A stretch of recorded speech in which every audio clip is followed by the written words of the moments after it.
감사합니다.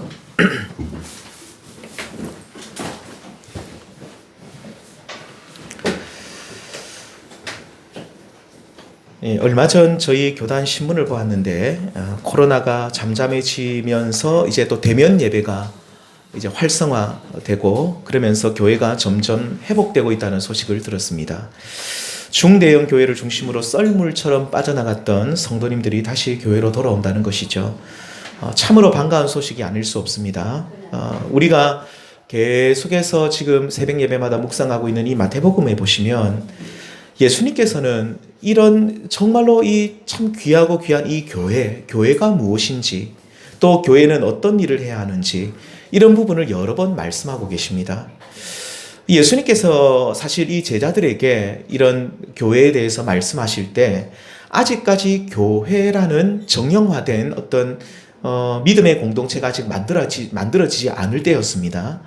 하지만 지금 나의 가르침을 받고 있는 이 제자들이 부활하신 예수님을 나중에 만나고 변화되고 또 성령을 받으면 이들이 사도들이 되어서 교회를 세우고 교회의 지도자들이 될 것임을 미리 아신 우리 예수님께서 이들에게, 이 제자들에게 교회란 무엇이고 교회는 어떤 일을 또 하고 하지 말아야 하는지 이런 부분을 미리 가르쳐 주신 것이죠. 성도님들, 먼저 교회란 무엇입니까? 참 정의 내리기 어렵습니다. 그런데 우리 마태복음 말씀에서는 예수님께서는 분명히 말씀하시기를 교회란 이런 고백을 하는 자들의 모임이라고 분명히 말씀합니다. 마태복음 16장 16절에 보시면 시몬 베드로가 대답하여 이르되 주는 그리스도시요 살아계신 하나님의 아들이시니이다. 이런 신앙 고백을 하고 난 뒤에 18절에 예수님이 이어서 이렇게 말씀하시죠. 내가 내게 이르노니 너는 베드로라. 내가 이 반석 위에 내 교회를 세우리니 음부의 권세가 이기지 못하리라. 예수님께서 이 반석 위에 내 교회를 세운다고 할 때 이 반석은 베드로를 말하는 것이 아니라 주는 그리스도시요 살아계신 하나님의 아들이십니다 라는 이 고백 위에 교회가 세워진다는 것이죠. 교회는 이렇게 주는 그리스도라는 말은 주는 곧 예수는 우리의 왕이시요 그리고 또 살아계신 하나님의 아들 곧 예수는 우리의 구원자가 되십니다 라는 이 고백을 한 자들이 함께 모인 모임이 바로 뭡니까? 교회입니다.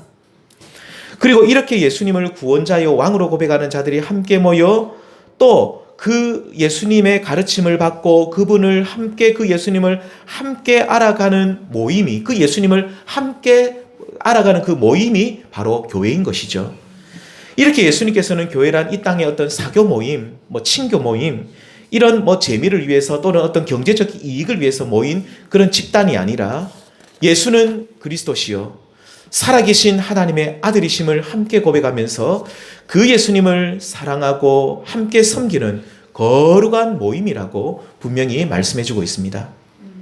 자, 그리고 오늘 봉독해 드렸던 이 마태복음 18장에서는 이런 교회가 이 영광스러운 교회가 어떤 일을 해야 되는지 그리고 또 어떤 일은 진짜로 해서는 안 되는지에 대해서 말씀해주고 있습니다. 오늘은 시간 관계상 다 이 부분 교회에 대해서 이것 말할 수는 없고 오늘 딱 한 가지 주제, 교회가 반드시 해야 될 일, 또 하지 말아야 될 일에 대해서 이 두 가지에 대해서 잠시 말씀을 나눠보도록 하겠습니다. 첫 번째, 교회가 정말로 하지 말아야 될 일이 한 가지 있습니다. 그게 무엇일까요? 오늘 본문에 보시면 교회는 어린 아이 같은 약한 사람을 실족해 하는 일이 있어서는 안 된다라고 말씀하고 있습니다. 마태복음 18장 5절에 또 누구든지 내 이름으로 이런 어린 아이 하나를 영접하면 누구를 영접하는 것이라고요? 곧 나를 영접함이니 6절에 누구든지 나를 믿는 이 작은 자 중 하나를 실족하게 하면 차라리 연자 맷돌이 그 목에 달려서 깊은 바다에 빠뜨려지는 것이 나으니라. 누구든지 나를 믿는 이 작은 자 중 하나를 실족해 하면 큰 화가 있을 것이다 라는 그런 말씀을 예수님이 하고 계신 것이죠. 그래서 차라리 실족해 하는 그 사람은 차라리 연자맷돌을 그 목에 메고 그냥 바다에 빠져 죽는 것이 더 낫다. 우리 하나님의 심판을 받는 것보다 그것이 더 낫다는 것이죠. 성도님들, 교회는 어린 아이 같은 사람들이 모인 곳입니다. 아까도 말씀드렸지만 주는 그리스도시요 살아계신 하나님의 아들이십니다라는 이 고백을 한 사람들, 이 고백을 한 사람들은 결국 어린아이 같은 사람들인데, 그러니까 이 어린아이 같은 사람은 누구입니까? 이 세상에서 잘난 것이 없고 연약하고 부족하지만 철저하게 이 땅에서 하나님만 믿고 의지하고 살아가는 사람이 어린아이 같은 성도들인 것이죠. 마치 어린아이가 그 부모를 절대적으로 의존하고 살듯이 하나님만 절대적으로 의존하고 믿고 따르는 사람, 이 사람들이 어린아이 같은 성도들인데 이들이 천국에 들어가게 된다라고 예수님이 말씀하십니다. 그리고 이렇게 어린아이 같은 성도들의 모임이 교회인 것이죠. 그런데 누구든지 이런 어린아이 같은 성도 한 사람을 실족하게 하면 그 사람에게는 큰 화가 있다고 하시고, 심지어 18장 5절에서는 뭐라고 말씀하십니까? 누구든지 이 어린아이 하나를 영접하면 곧 나를 영접한 것이다. 이 말씀을 바꿔 말하면 무슨 말입니까? 너희들이 만약에 이 어린아이 하나를 홀대하면 누구를 홀대하는 것이라고요?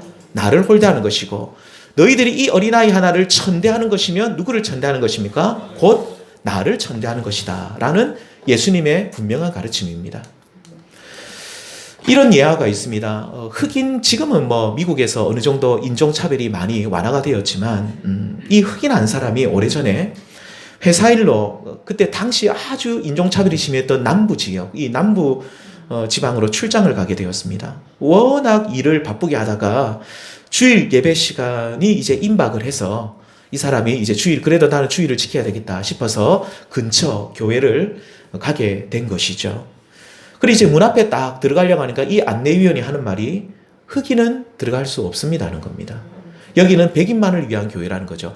당시 1950년대, 60년대, 70년대 초반까지만 해도 진짜로 백인들만 드리는 교회들이 남부에 많았습니다. 굉장히 많았습니다. 지금도 제가 알기로는 소수 그런 어떤 극단적인 어떤 그런 이제 흑인을 배척하는 그런 분들은 그렇게 자기들만, 흑인들은 못 들어오게 하는 사람들이 있다고 제가 들었습니다. 아무튼 그때는 이런 교회들이 흔했는데 흑인은 들어갈 수 없습니다 하면서 흑인을 위한 교회로 가시오라고 하면서 문 밖으로 내몰았습니다. 시간 또 늦었는데 이제 예배 시간이 다 됐으니까 또 다른 교회 가면 어차피 예배는 끝날 것이고, 또 막상 흑인을 위한 교회가 어딘지도 모르고, 그래서 그는 계단 아래의 끝에 계단 끝에 교회 올라가는 계단인데 맨 끝에 앉아서 쭈그리고 앉아서 스피커에서 흘러나오는 그냥 이 밖에서 들려오는 그런 소리를 들으면서 그냥 그런 기도를 하고 있었습니다. 세상에서 피부색이 검다고 이 흑인이라는 이유로 수모는 이 세상에서 다 견딜 수 있었는데, 이 교회, 주님의 교회라는 이 교회에서까지 검은 피부의 차별 대우를 그는 도저히 견딜 수 없을 만큼 참 서러웠던 것 같습니다. 자신도 모르게 어깨를 들먹이며 기도를 하고 있는데 누군가가 어깨를 툭툭 치는 겁니다. 눈물이 가득한 눈으로 이렇게 고개를 들어 쳐다보니 눈물을 통해 보이는 그분은 바로 흰옷을 입은 예수님이셨습니다. 흑인의 어깨에 손을 올려놓으시면서 우리 예수님이 하시는 말씀이, 그래, 너도 쫓겨났구나. 얘야, 나도 지금 저 교회에서 쫓겨났단다 라고 말씀을 하셨답니다. 예수님도 그 교회에서 쫓겨나셨답니다. 예수님께서는 어린 소자 한 사람, 곧 약하고 부족하고 무엇인가 결핍이 있는 그 사람 하나에게 행한 것이 누구에게 행한 것이라고요? 곧 나에게 행한 것이라고 말씀하십니다. 그러므로 우리가 교회 안에 약한 사람을 홀대하고 천시하면 이는 곧 예수님께 그렇게 한 것이라고 말씀하고 계시죠. 저도 이런 경험이 있습니다. 옛날에 제가 청년 때 어느 교회를 갔는데 지금도 아직 잊지를 못합니다. 제가 그 교회 이름도 말씀드리긴 그렇고 부산에 있는 교회인데 큰 교회입니다. 행색이 남루한 것도 아니고 옷을 나를 입고 저하고 제가 이 교회를 들어갔는데 교회 나가라고, 이 교회 그때 제 생각에는 그 교회 무슨 분란이 있었던 것 같아요. 지금 생각하면. 그래서 교회 나가라고. 저도 그쪽 반대편인지 그 생각인지 모르겠지만 쫓아내는데 그 모멸감은 아직도 제가 잊지를 못합니다. 교회 그게 다른 교회였습니다. 제가 그때 무슨 일이 있어서 그때 그 교회를 제가 모교회를 못 가고 제가 이 교회 잠시 제가 예배를 드려야 되겠다 싶어서, 또 워낙 큰 교회니까 좋은 교회라고 저 소문을 들어서 한번 들어가 봐야 되는데 쫓겨났는데 그 모멸감은 제가 시간이 오래 지났는데도 아직도 잊지를 못합니다. 네, 참 기분이 정말로 안 좋습니다. 예, 우리 교회 안에 약하고 이 약한 사람을 홀대하고 전시하면 예수님께 그렇게 하는 것이죠. 성도님들, 교회는 약한 사람을 배려하고 품어줘야 됩니다. 그래서 목양을 담당하는 목사는 힘 있고 돈 있고 괜찮은 꽤 사회적으로 괜찮은 사람들에게만 관심을 가져서는 안 되고 약하고 부족한 형제 자매를 찾아가서 그들을 향해 끊임없는 사랑과 애정을 가져야 되는 것입니다. 왜냐하면 우리 예수님께서 그렇게 하셨기 때문이고 그 소자 한 사람을 대하는 모습이 결국 누구를 대하는 모습입니까? 우리 주님을 대하는 모습이기 때문이죠. 부끄럽지만 교회를 개척한 지 2년 정도가 되면서 우리 교회도 좀 힘있게 확 성장하고 근사하게 무엇인가 준비되어 있는 교회가 되기를 바라는 마음이 저에게도 있습니다. 하지만 우리 주님께서는 너희의 관심을 너희의 이 목회적 관심을 어리고 부족하고 연약한 사람에게 기울이라고 지금 저에게 말씀하고 계십니다. 한 영혼을 소중히 여기는 교회, 천하보다 귀한 한 영혼을 사랑하고 아끼는 교회, 어린아이 같은 소자를 존대하는 교회, 바로 그러한 교회 안에 누가 계시겠습니까? 예수님이 계십니다. 그 교회가 참으로 우리 주님이 기뻐하시고 복 주시는 교회라고 말씀하고 계시죠. 우리 성도님들 한 분 한 분이 이제는 거룩한 성전, 어떻게 보면 우리 성도님들 한 분 한 분이 이제 교회이고 또 이 성도님들의 모임이 또 교회인데 우리 한 사람 한 사람이 그리고 우리 교회라는 이 모임이 우리 주님께서 부탁하신 대로 어린 소자 하나를 귀하게 여기고 존대하는 그런 성도님들과 우리 교회가 되셔서 우리 주님이 함께 하시는 교회가 되기를 원합니다. 우리 성도님들, 교회가 아무리 크고 화려하고 성도들이 많아도 우리 예수님이 안 계시는 교회가 있을 수가 있습니다. 우리 주님이 안 계시는 교회가 있을 수 있죠. 우리 주님이 함께 하시는 교회, 그리고 우리 추수한 날에 이 얼음 냉수와 같이 우리 주님의 마음을 시원케 해드리는 그런 복된 교회가 될 수 있기를 우리 주님의 이름으로 축원드립니다. 두 번째입니다. 첫 번째는 우리 교회가 하지 말아야 될 일, 두 번째는 우리 교회가 꼭 해야 되는 일이 있습니다. 그것이 무엇일까요? 그것은 바로 잃어버린 양을 찾는 일입니다. 무슨 일이라고요? 잃어버린 양. 오늘 본문에서 예수님께서는 잃어버린 양 비유를 하고 계십니다. 100마리 양의 이 무리 중에 이 한 마리 양이 어느 날 우리를 뚫고 도망쳐버린 겁니다. 그래서 이 뚫고 도망쳐서 길을 잃고 막 헤매고 있는데 어디 있는지를 모르는 겁니다. 그래서 이 목자가 이 양을 찾으러 다닌다는 것이죠. 우리는 보통 잃어버린 양 하면 보통 잃어버린 어린 양인데 어린 양이란 말은 사실 성경에 없어요. 그냥 잃어버린 양입니다. 그냥 특별히 어린 양이 잃어버린 것이 아니라 그냥 양 100마리 중에 한 마리가 잃어버린 것인데 아무튼 중요한 것은 잃어버린 양인데 예수님께서 교회 안에 작은 자, 어린아이 같이 힘없고 연약한 자를 소중히 여기신다고 했는데 그래서 너희는 이런 약한 자들을 존대하고 결코 실족해서는 안 된다고 했는데 또 예수님께서는 뭐라고 말씀하시냐면 잃어버린 한 마리 양을 우리 예수님은 정말로 소중히 여기시고 이렇게 잃어버린 양을 내가 찾기 위해서 산으로 들로 헤매는 선한 목자가 되신다라고 우리 예수님이 말씀해주고 있습니다. 우리 성도님 이 찬양 같이 한번 불러볼까요? 목마른 사슴이 시냇물 찾듯 나의 주님이 죄인을 찾으셨도다. 양을 위해 생명 바친 목자의 수고, 그 사랑을 잠시라도 잊지 말지라. 이 찬양 제목이 목자의 심정입니다. 우리 예수님의 심정. 2절은 이렇습니다. 험산줄령 헤매이는 어린 양을 찾아 우리 주님 상가시에 찔리셨도다. 양을 위해 생명 바친 목자의 수고, 그 사랑을 잠시라도 잊지 말지라. 성도님들, 오늘날 우리 교회가 해야 될 일이 무엇입니까? 선한 목자 되신 예수님께서 하신 이 일을 우리들이 오늘날 이 교회가 위임을 받는 것이죠. 위임을 받아서 오늘날 우리들도 잃어버린 양을 찾는 일을 감당해야 될 줄 믿습니다. 그렇다면 성도님들, 잃어버린 양이 누구죠?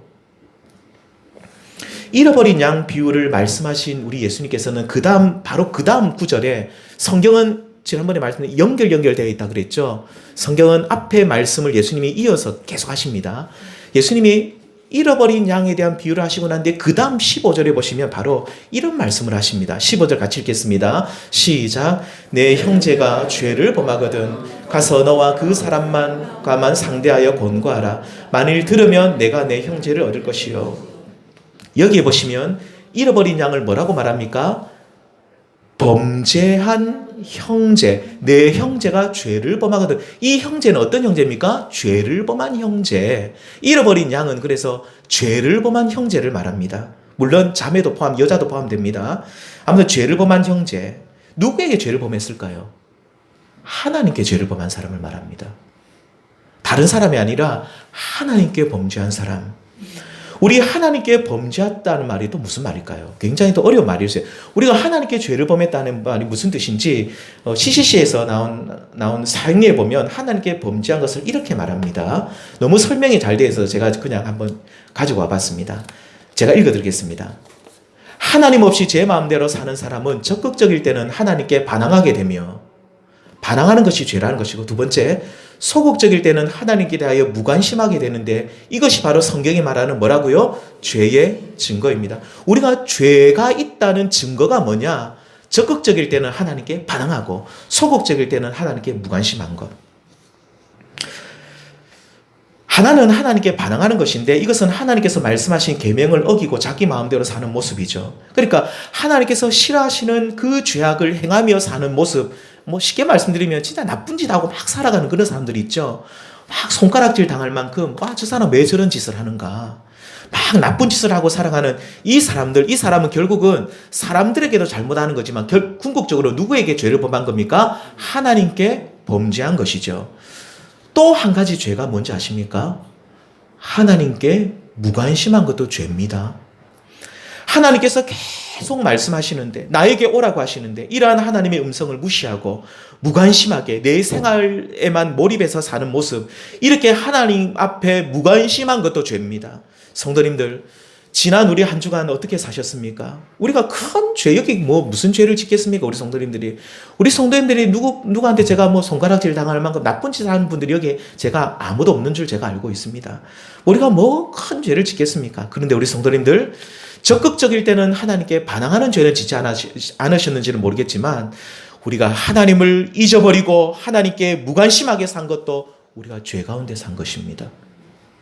내가 하나님께 꼭 나쁜 짓을 해야 죄를 짓는 것이 아니라 하나님을 잊어버리고 산 것. 우리 목자의 심정. 우리 예수님은 지금 또 상가시에 머리를 온몸을 찔리시고 우리를 찾고 네가 어디 있느냐라고 찾고 있는데, 우리는 하나님께 대해 무관심하고 살고 있는 것이에요. 잃어버린 양처럼. 무관심한 것도 죄입니다. 결국 죄악 가운데 살며 하나님을 떠나 있는 상태, 이 모든 이들이 다 잃어버린 한 마리 양입니다. 우리 성도님들, 교회 안에서 신앙생활을 잘 하다가요, 어느 날 교회를 떠난 사람들, 이 사람들도 잃어버린 양이고, 혹은 하나님을 전혀 알지 못해서 하나님께 지금 또 반항하고, 적극적일 때는 하나님께 반항하고 살고, 또 하나님을 그냥 잊어버리고 무관심하게 사는 그 믿지 않는 모든 사람들, 이 모든 사람들이 결국 다 잃어버린 양인 것이죠. 선한 목자 되신 예수님께서는 너희 한 사람 한 사람이, 그리고 너희 교회가 이제 이렇게 잃어버린 양을 찾는 일에 뭐하라고요? 힘쓰라고 말씀하고 있습니다. 내가 이들을 찾기 위해 산으로 들러 헤매듯이 너희들도 이제 이들을 다시 하나님의 백성이 있는 그 무리 가운데로 인도하기 위해서 너희가 힘쓰라고 당부하고 있는 것이죠. 이것이 너희 교회가, 너희 모두가 오늘날 반드시 해야만 되는 일이라고 말씀하십니다. 우리 성도님들, 하나님께서 우리에게 이렇게 잃어버린 양을 찾으라고 하실 때는 그 방법까지 다 알려주십니다. 오늘 말씀에 나옵니다. 잃어버린 양 어떻게 찾을까요? 어디서 찾습니까? 어디에 있죠? 모르거든요. 저는 양은 잃어버린 적 없어도 전에 제가 김해했을 때 토끼를 한번 몇 번 잃어버린 적이 있습니다. 새벽에 토끼를 제가 나중에는 한 열 몇 마리를, 두 마리가 이게 새끼를 얼마나 많이 낳는지 6마리씩 낳더라고요. 기하급수적으로 늘어나. 나중에 제가 한 100마리도 키우겠더라고요. 너무너무 이게 번식률이 상당한데, 어느 날 아침에 새벽기로 떡 나가려고 떡 문을 열고 나오는데 웬 고양이들이 뛰어다니는 겁니다. 가만히 보면 고양이가 아니고 토끼예요. 이 토끼가 제가 이렇게 케이지를, 우리를 만드는데 이게 어떻게 튀어나오는지 모르지만 이게 막 다 뚫고 나와가지고 몇 마리는 안에 있는데 몇 마리 다 튀어나와서 막 난리가 나는 겁니다. 이게 막 새벽 예배 때 뭐 예배가 중요한 게 아니고, 이게 왜냐면 이게 농작물을 돌아면 먹거든요. 아시죠? 막 배추 막 긁어 먹고 막 이게 또 먹다가 또 새거 먹어요. 다 먹으면 좋은데. 그래서 이거 뜯어먹고 이거 뜯어먹고 이거 뜯어먹고 막 밭에 한 2마리 들어가면 완전 난리도 아니죠. 그래서 제가 우리 어르신들이 막 농작물을 많이 하시니까 이거 큰일 났다 싶어가지고 막 진짜 땀이 나도록 다 한 마리씩 잡았습니다. 한 마리 잡아 집어넣고 하다가 한 마리가 없어진 거예요. 보니까 한 마리가 없는 거예요. 이 잃어버린 토끼를 찾아서 새벽 예배 마치고 산으로 들러 진짜 오만 데 다 다녔는데 어디 있었겠습니까? 이 토끼 습성이 꼭 그 우리 근처에 있더라고요. 멀리 안 가요. 일단은 좀 지나면 멀리 다니는데 딱 보니까 우리 옆에 딱 오르고 있더라고요. 잘 됐다 싶어가지고 잡았습니다. 다 잡아서 다 집어넣어놨습니다. 우리 예수님께서도 너희들이 잃어버린 양을 어떻게 찾을 것이냐, 잃어버린 양을 찾는 것을 우리 주님께서는 이렇게 하라고 딱 주님께서 방법을 가르쳐 주셨습니다. 그리고 분명히 너희들이 이렇게 하면 찾게 될 것이다. 첫 번째는 뭡니까? 권고하라는 겁니다. 권면하라. 우리 마태복음 18장 15절 같이 읽겠습니다. 시작. 내 형제가 죄를 범하거든 가서 너와 그 사람과만 상대하여 권고하라. 만일 들으면 내가 내 형제를 얻을 것이요. 16절에 만일 듣지 않거든 한두 사람을 데리고 가서 두세 증인의 입으로 말마다 확증하게 하라. 우리 성도님들, 예수님께서는 내 형제가 죄를 범하거든 가라고 하시죠. 집에만 있지 말고, 교회만 있지 말고, 죄를 범하여 하나님을 떠난 그 형제를 찾아가라고 하십니다. 찾아가라. 가서 권고하라. 하나님을 잘 믿다가 실족한 사람이 있으면, 형제님, 지금 교회를 떠난 지 상당히 오래되신 걸로 제가 알고 있는데 하나님께 돌아가셔야 됩니다.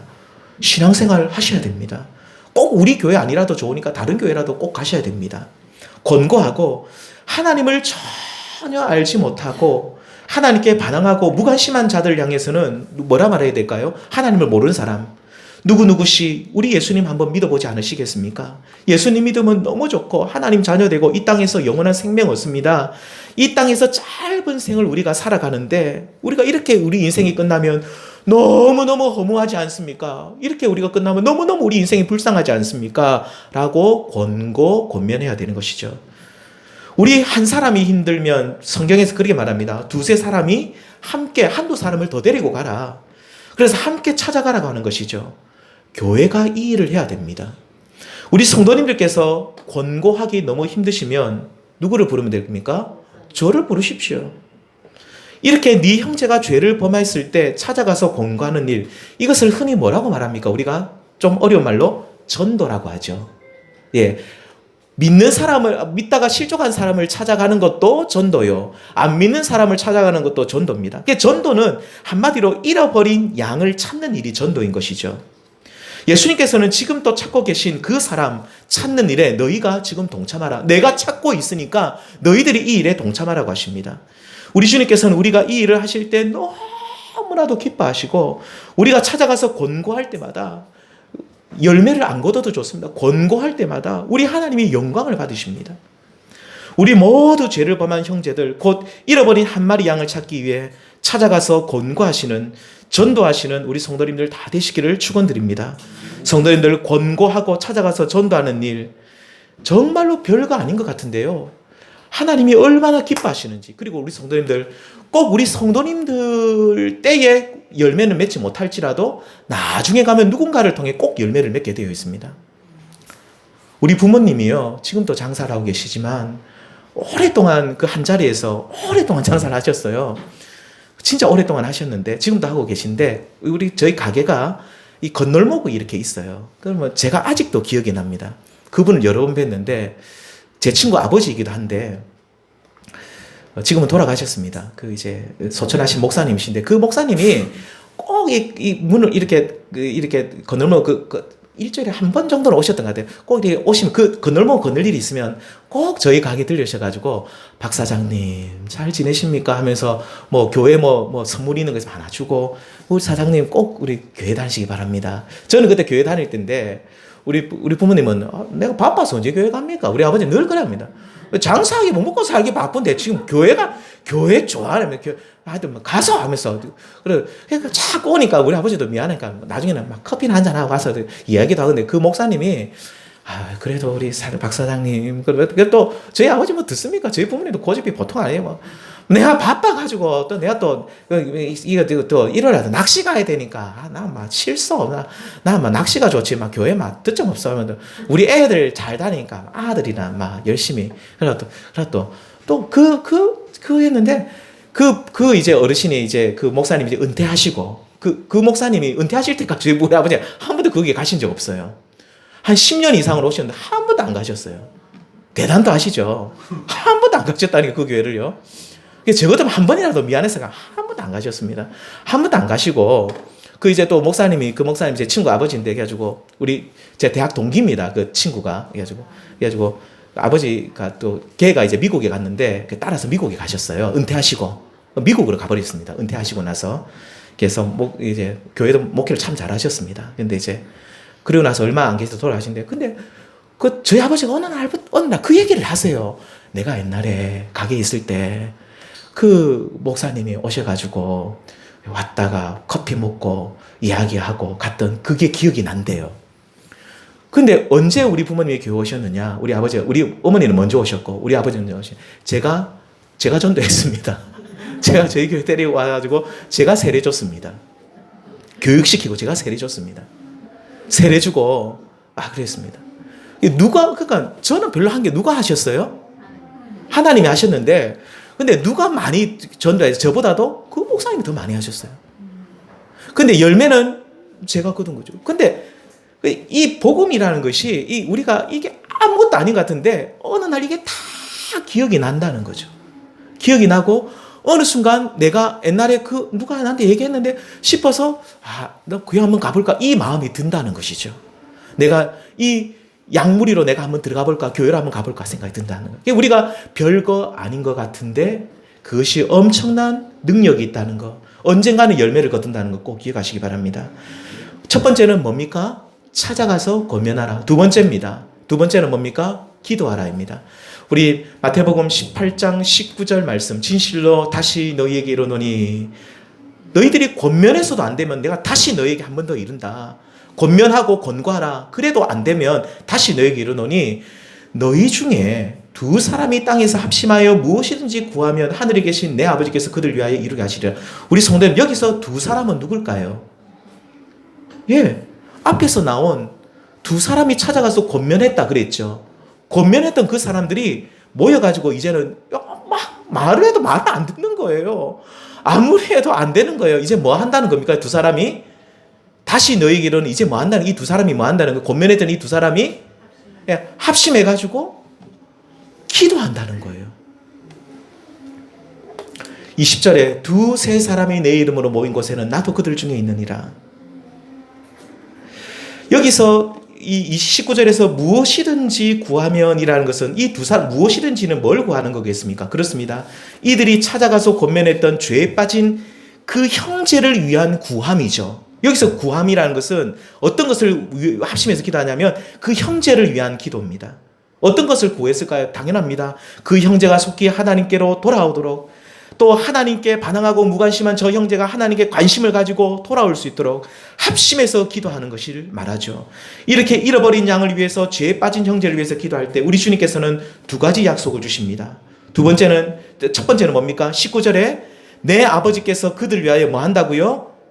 19절 하반절 보시면 내 아버지께서 그들을 위하여 뭐 하신다고요? 이루게 하시리라. 잃어버린 양을 위해서 두 사람이 함께 기도하면 반드시 이루어 주시겠다. 무슨 말입니까? 반드시 너희의 형제를 위해서 구하는 그 기도를 내가 뭐 한다고요? 반드시 내가 들어주겠다. 우리 주님이 약속하고 있습니다. 우리 주님은 거짓말 안 합니다. 내가 이루어주겠다는 거예요. 너희들이 형제를 위해서 기도하느냐? 내가 이루어주겠다. 걱정하지 마라. 내가 이루어주겠다. 너희들이 권면했는데, 찾아가서 권면했는데 말 안 듣고 너희 마음 상했지. 너희들이 전도하러 갔는데 너희들이 마음이 많이 상했지. 내가 다 안다. 너희들이 두 사람이 그래 함께 모여 기도하는구나. 내가 이루어주겠다. 두 번째 약속입니다. 20절 말씀 같이 읽겠습니다. 시작. 두 사람이 내 이름으로 모인 곳에는, 두 번째 약속은 뭐냐면 하나님께서 함께 해주시겠다는 약속입니다. 두세 사람이 내 이름으로 모여서 잃어버린 양을 위해서 합심해서 기도하기 시작하면 하나님께서 그들 중에 함께 해주시겠다. 너희를 홀로 버려두지 않고 반드시 내가 너희 무리 가운데 함께 하겠다 약속하십니다. 성도님들, 우리 하나님이 함께 하시면 모든 것이 다 해결될 줄 믿습니다. 하나님께서 함께 하시면요, 그냥 게임 끝입니다. 모든 문제가 신속히 해결됩니다. 이렇게 하나님께서는 잃어버린 양, 죄에 빠진 형제를 위해서 두세 사람이 함께 모여 기도할 때 반드시 그 기도를 들어주시겠다라고 약속하시면서 내가 기도를 들어줄 뿐만 아니라 내가 또 너희를 축복하는데 내가 너희와 함께 하겠다 약속하고 있습니다. 이 약속을 우리 성도님들 믿으시면서 잃어버린 그 한 영혼을 위해서 함께 기도하셔서 이 말씀대로 응답받으시고 하나님께서 함께 하시는 그 놀라운 은총을 누릴 수 있는 우리 성도님들 되시기를 축원드립니다. 성도님들, 우리가 홀로 하나님께 기도해도 하나님이 응답하십니다. 하지만 함께 모여 기도하면요, 그 응답이 더 확실하고 하나님의 함께 하심을 충만하게 누리게 될 줄 믿습니다. 그럼 우리는 이 말씀을 통해 두 가지를 좀 적용을 하고 말씀을 마치겠습니다. 하나 적용을, 이 말씀을, 우리가 말씀을 들었으면 우리가 좀 적용을 하고 행해야 되잖아요. 첫 번째는 우리 성도들, 한 주간 우리 성도들 좀 생각도 하시고 기도하시면서 우리 주변에 잃어버린 양, 죄에 빠진 형제가 누구 있는지를 좀 한번 곰곰이 생각해 보시기 바랍니다. 참 많을 겁니다.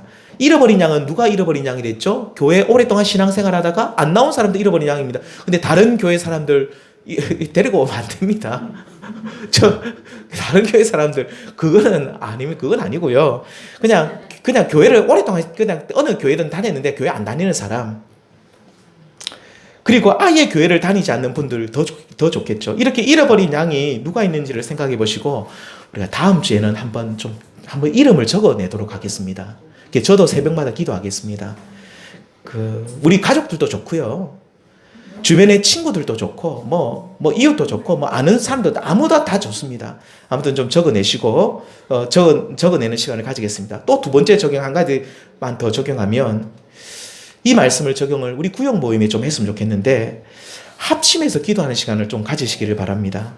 특별히 오늘 말씀대로 잃어버린 양, 죄에 빠진 형제나 자매가 있다면, 이 사람이 구원받기를 원한다면, 우리가 이 누군가의 이름을 불러주면서 합심해서 기도해 보시길 바랍니다. 우리 성도님들, 두세 사람이 함께 기도하면, 합심해서 기도하면 하나님의 놀라운 기도 응답의 역사가 더 있다는 것을 우리는 기억해야 될 것입니다. 이런 영혼 구원뿐만 아니라요, 우리 성도님들 구역 모임 할 때도 참으로 어려운 문제, 인생에 어려운 문제 있을 때 좀 기도해 달라고, 부끄러워하지 마시고 기도해 달라고, 우리 자녀를 위해서, 내 문제를 위해서, 내 건강을 위해서, 또 누구누구를 위해서 좀 기도해 달라고 그렇게 기도를 부탁하십시오. 그리고 잠시라도 합심해서 기도하십시오. 두세 사람이 내 이름으로 기도할 때 주님이 어떻게 하신다고요? 이루어 주시고, 두세 사람이 내 이름으로 모여 함께 기도할 때 그 가운데 뭐 하시겠다고요? 함께 하신다. 합심해서 기도하는 이 능력이 얼마나 큰지 모릅니다. 그래서 꼭 우리 성도님들 그렇게 기도하실 수 있기를 바랍니다. 자, 오늘 말씀을 결론을 맺겠습니다. 오늘 말씀의 결론은 두 가지입니다. 교회가 해야 될 일, 또 하지 말아야 될 일. 첫 번째 하지 말아야 될 일이 뭐라고 그랬습니까? 교회 안에 가장 작은 소자, 어린아이 같은 형제나 자매를 실족해 하는 일이 있어서는 안 될 줄 믿습니다. 우리가 말이나 행동으로 사람들을 무시한다든지 업신여긴다든지 그래서 누구를 실족해 하는 일이 결코 없어야 될 것이고, 두 번째는 우리가 해야 될 일이 있다 했죠. 뭡니까? 잃어버린 양을 찾는 일. 죄에 빠진 형제를 찾아가는 일입니다. 찾아가서 권면하시고 첫 번째. 두 번째는 주님이 어떻게 하라 했습니까? 기도해라. 두세 사람이 모여 기도해라. 우리 모두 그리하여서 선한 목자 되신 이 사랑의 목자 되신 우리 주님의 마음을 시원케 해드리는 우리 모든 성도님들 다 될 수 있기를. 그래서 잃어버린 양이 하나님께로 돌아오면 얼마나 우리 주님이 기뻐하시는지 우리 주님의 그 기쁨에 함께 동참하시는 우리 모든 성도님들 될 수 있기를 주님의 이름으로 축원드립니다. 기도하시겠습니다. 하나님, 은혜와 사랑을 감사를 드립니다. 우리가 말로나 우리 행동으로 우리 가족들 중에 또 우리 형제 자매들 중에 내가 어린 자를 실족게 했다면 우리의 죄를 용서해 주시기를 원합니다. 우리가 어린 소자 한 사람을 우리 주님을 대하듯이 존대하고 영접하고 존중할 수 있는 그런 하나님의 자녀 될 수 있도록 도와주시옵소서. 우리 주변에 잃어버린 양들이 너무 많습니다. 오랫동안 교회를 다니지 않는 분들, 또 아예 하나님을 알지 못하고 반항하고 살고 있는 수많은 분들이 우리 주변에 있는데 그 잃어버린 양을 찾기 위해 우리가 지금 또 동분서주하시는 우리 주님, 우리가 주님의 그 목자의 심정을 잘 알아서 우리도 우리 주님과 함께 그 잃어버린 양을 찾는 일에 함께 동참하는 우리 모든 성도님들, 또 우리 한길교회가 되어서 우리 주님의 마음을 시원케 해드리고 주님의 마음을 기쁘시게 하는 우리 교회 될 수 있도록 축복하여 주옵소서. 예수님의 이름으로 기도드리옵나이다. 아멘.